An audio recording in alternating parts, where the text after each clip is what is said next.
Welcome back to the channel guys, Debjyoti here. তো আজকে হইলো 29 সেপ্টেম্বর, আজকে হইলো মহাসপ্তমী। তো তোমরা সবাইরে মহাসপ্তমীর আন্তরিকভাবে প্রীতি, শুভেচ্ছা এবং ভালোবাসা। আশা করি এই দুর্গাপূজাটা তোমরা সবাই মঙ্গলময় হয়ে কাটুক। আজকে সপ্তমী উপলক্ষে মৌসুমীরা নিয়ে এসে আর ছেলেরা নিয়ে এসে দুর্গা মারে দেখতে যাবো, দুর্গা মণ্ডপের মধ্যে যাবো।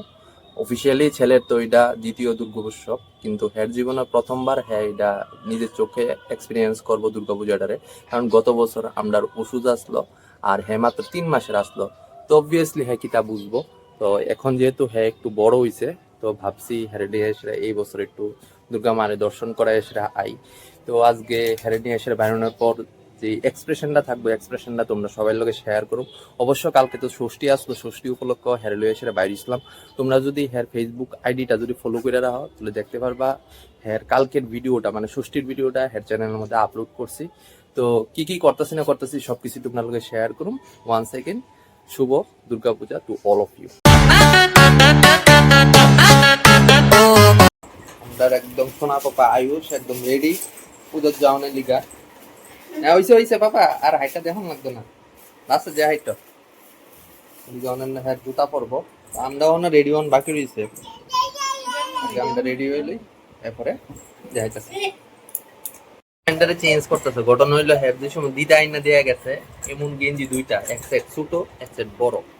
বড় প্যান্টারে ওখানে পরা লেছি, ছোট প্যান্টারে দিবি আছে।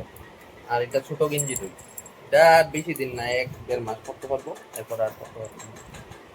চলো এর আগে রেডি করে লই, তারপর আমরা রেডি হই। তো গাইস বাড়ির থেকে আমরা 3জন বাইরিলাম, আয়ুষের মা মানে মৌসুমী আর আমি। তো দেখি সর্বপ্রথম যাইতাম পারি আমরা পাড়া গেন্ডোসপাড়ার মূর্তিটা দেখতে যাইতাছি। রাস্তার ভিতরে তো প্রচুর মানুষের ভিড়াভিড়ি, দেখি আস্তে আস্তে যাই।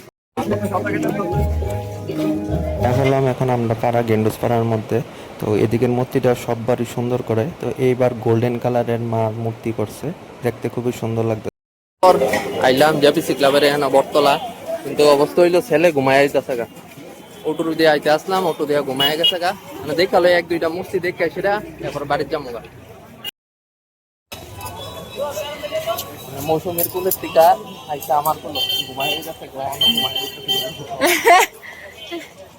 ঘুমায় না ঘুমায় না। দেখো কত সুন্দর লাইট, বাও কত মানুষ।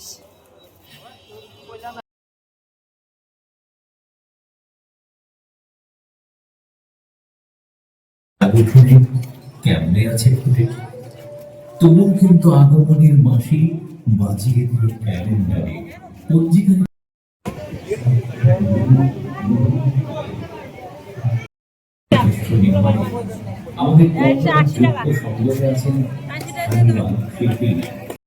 চাইলাম বাড়ির ভিতরে প্রায় 1 ঘন্টা আগে, ছেলে তো রাস্তার ভিতরে ঘুমিয়ে গেছে গা। ঠিক করে সেটা পূজা টুজা দেখতাম পারছি না। তো খাওয়া দাওয়া করানোর পর হেরে এখন আমরাও বাট্টাত খেয়েছি। এখন আজকের লিগে ব্লগটা এই পর্যন্তই থাক। তোমরা সবাইরে আবার শুভ সপ্তমীর অনেক অনেক শুভেচ্ছা, অভিনন্দন। গুড নাইট, জয় হিন্দ, জয় ভারত। পাপা সবাই গুড নাইট কয়ে দাও। না না আবুটা খাইতো না। Good night, tata guys.